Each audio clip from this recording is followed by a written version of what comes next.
పసిడి ప్రియులకు good news. బంగారం ధరలు భారీగా పడిపోతున్నాయి. గతంలో పరుగులు పెట్టిన ధరలు రికార్డు స్థాయిలో తగ్గుముఖం పడుతున్నాయి. రోజు వేలల్లో పసిడి ధరలు తగ్గుతూ కొనుగోలుదారులకు భారీ ఊరటనిస్తున్నాయి. దేశీయంగానే కాకుండా అంతర్జాతీయ మార్కెట్లోనూ బంగారం ధరలు కనిష్ట స్థాయికి చేరుకున్నాయి. పసిడి పరుగులకు బ్రేక్ పడడానికి కారణమేంటి? బంగారం ధరలు ఇంకా తగ్గుతాయా? ఎంత మేర తగ్గే అవకాశం ఉంది? బులియన్ మార్కెట్ నిపుణులు ఏమంటున్నారు? ఇప్పుడు చూద్దాం.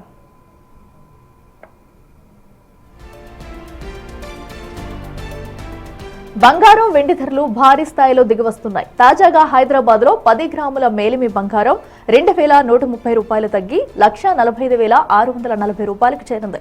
22 క్యారెట్ల 10 గ్రాముల గోల్డ్ ధర 1950 రూపాయలు తగ్గి 1,33,500 రూపాయలకు చేరుకుంది. ఇక కిలో వెండి 2,59,900 రూపాయలుగా ఉంది. జూన్ నెల ప్రారంభం నుంచి చూసుకుంటే గడిచిన 11 రోజుల్లో కేవలం ఒక్క రోజు మాత్రమే కాస్త పెరిగిన బంగారం మిగిలిన 10 రోజులు భారీగా తగ్గుతూ వస్తుంది. ప్యూర్ గోల్డ్ రేటు తులానికి ఏకంగా 11,400 రూపాయల మేర పడిపోయింది.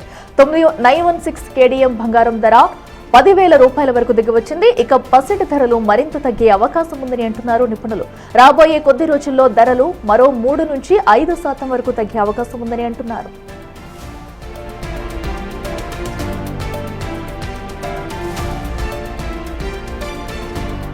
అంతర్జాతీయ మార్కెట్లో అమ్మకాల ఒత్తిడి పెరిగింది. దీంతో బంగారం ధరలు ఔన్సుకు $4,300 మార్కుకు దిగువకు చేరాయి.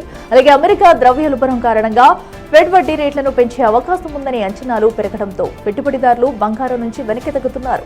గత కొన్ని నెలలుగా వివిధ దేశాల బ్యాంకులు బంగారం కొనుగోళ్లను తగ్గించాయి.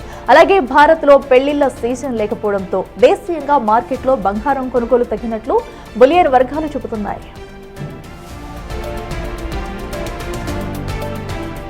ప్రస్తుతానికి పసిడి ధరలు తగ్గుతున్నప్పటికీ దీర్ఘకాలంలో చూసుకుంటే మాత్రం పెరిగే అవకాశం ఉందంటున్నారు నిపుణులు. పశ్చిమాసియాలో నెలకొన్న ఉద్రిక్తలు మళ్లీ పెరిగితే పెట్టుబడిదారులు బంగారం వైపు మళ్లవచ్చు. దీంతో ధరలు పెరిగే అవకాశాలు ఎక్కువగా ఉంటాయి. పండగలు మళ్లీ పెళ్లిళ్ల సీజన్ వచ్చేసరికి ధరలు మళ్లీ పుంజుకునే అవకాశం ఉంది.